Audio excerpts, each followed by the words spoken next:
Morning बाबू।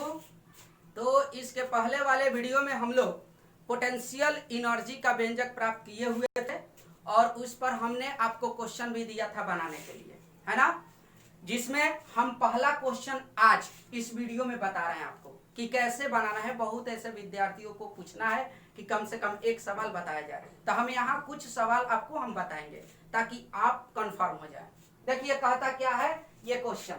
एक number, 10 centimetre भुजा वाले किसी समबाहु त्रिभुज के प्रत्येक शीर्ष पर 20 माइक्रोकूलम आवेश स्थित है, तो बताए कि आवेशों के इस निकाय का कुल स्थितिज ऊर्जा क्या होगा, है ना। एक समबाहु त्रिभुज दिया है। देखिए सवाल कह रहा है कि एक समबाहु त्रिभुज दे दिया है। क्या दिया है? समबाहु त्रिभुज। और आप जानते हो कि समबाहु त्रिभुज के प्रत्येक भुजा आपस में बराबर होते हैं। ओके, इसका मतलब कि जितना बड़ा ये भुजा है उतना ही बड़ा ये भी होगा और उतना ही बड़ा ये भी होगा। इस भुजा की जो लंबाई दिया है सवाल में, देखिए 10 सेंटीमीटर भुजा दिया है, यानी 10 सेंटीमीटर ये भी है और 10 सेंटीमीटर ये भी होगा और 10 सेंटीमीटर ये भी होगा, यानी तीनों भुजा की लंबाई 10-10 दिया हुआ है। क्यों बराबर है? क्योंकि ये समबाहु त्रिभुज है। और यहाँ पर कह रहा है कि इसके प्रत्येक शीर्ष पर, ये जो 3 शीर्ष है, नंबर 1, नंबर 2, नंबर 3, ये तीनों शीर्ष पर 20 माइक्रोकूलम, यहाँ पर भी 20 माइक्रोकूलम, यहाँ पर भी 20 माइक्रोकूलम और यहाँ पर भी 20 माइक्रोकूलम का चार्ज रख दिया गया है। तब पूछ रहा है कि इस सिस्टम का पोटेंशियल एनर्जी बताइए, यानी आपसे पूछ रहा है यूनिट इजकल टू वाट, ये चीज पूछ रहा है। तो आप सबसे पहले ये देखो कि ये जो भुजा की लंबाई है 10 सेंटीमीटर, ये एसआई यूनिट में नहीं है, तो सबसे पहले हमें इसे एसआई यूनिट में चेंज करना पड़ेगा। फिर हम देखते हैं कि ये यहाँ जो चार्ज दिया है यह चार्ज भी एसआई यूनिट में नहीं है, इसलिए इस चार्ज को भी हम एसआई यूनिट में बदलेंगे। आपको पता है कि चार्ज को हम क्यू से डिनोट करते हैं और भुजा को स्मॉल ए से डिनोट करते हैं। तो चूंकि हम लिख सकते हैं समबाहु त्रिभुज की जो भुजा है ए का मान 10 सेंटीमीटर है, तो इस 10 सेंटीमीटर को पहले हम मीटर में चेंज करेंगे। तो मीटर में चेंज करने के लिए क्या करते हैं? 100 से भाग देते हैं। इसलिए दोस्त, इस 10 में 100 से भाग यदि देंगे तो ये मीटर में बदल जाएगा। अब 1 0 से 1 0 कैंसिल कर देंगे तो यहां हो जाएगा 1/10 मीटर। ओके, अब आते हैं चार्ज यानी क्यू। तो क्यू इजकल टू कितना है? 20, यानी 20 माइक्रोकूलम है। इस 20 माइक्रोकूलम को हम कूलम में बदलेंगे, तो कूलम में बदलने के लिए इसे 20 गुणे 10⁻⁻6 यानी 6 से गुणा करेंगे। जब इस माइक्रोकूलम को इस कूलम में चेंज करेंगे तो 10⁻⁻6 से गुणा करेंगे। ये बात आपको हमने पहले ही बता दिया है ना। तो हमने एसआई यूनिट में चेंज कर लिया। अब देखिए, अब यहां जरा देखिए इस डायग्राम में, यहां एक पॉइंट है और एक यहां है। यहां पर भी 20 माइक्रोकूलम है, यहां पर भी 20 माइक्रोकूलम है, यानी चार्ज का परिमाण सेम है। और ये भुजा की लंबाई कितना है? 10 सेंटीमीटर, जिसको हमने मीटर में बदला। तो आप ये देख सकते हो कि यहाँ पर E1 जो चार्ज है, यानी यहाँ पर लिख सकते हैं यूनिट इजकल टू, तो यूनिट इजकल टू E1। फिर आगे बढ़ते हैं प्लस। अब इन दोनों पेयर चार्ज की बात करेंगे तो इसके लिए U2 होगा, जबकि इसके लिए हमने E1 लिया है, तो इन दोनों पेयर चार्ज के लिए U2 होगा।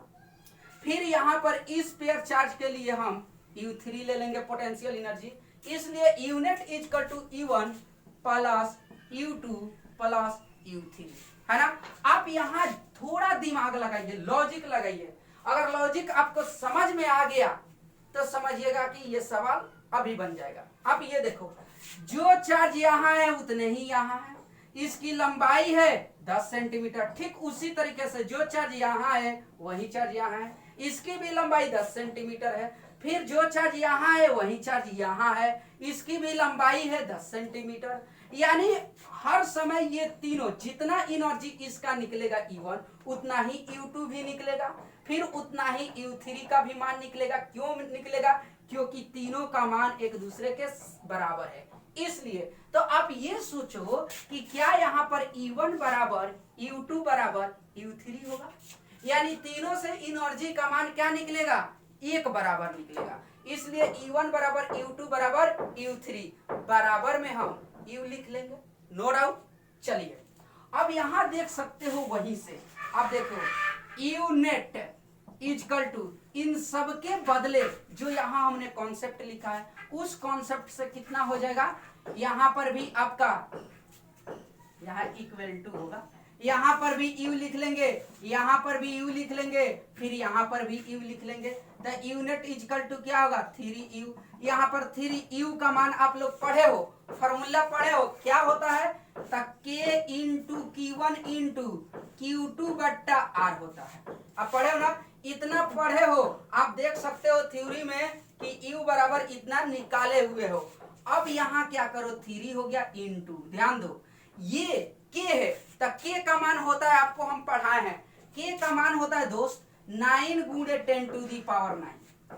कितना होता है के का मान, के का मान होता है 9 गुणे 10 टू दी पावर 9। फिर गुणे, यहाँ ध्यान दीजिए, यहाँ कह रहा है Q1, तो Q1 इसमें से किसी को भी ले लीजिए, मान लीजिए यही Q1 होगा, और ये Q2 मान लीजिए, है ना।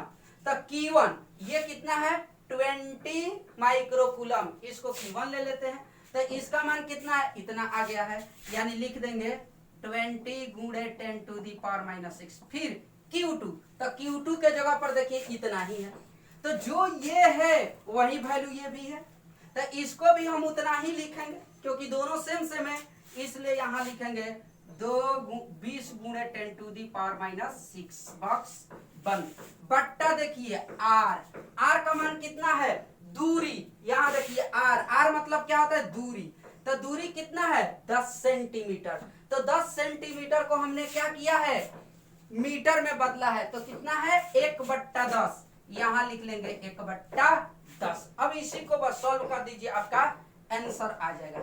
ये 3 हो गया, अब हल कीजिए।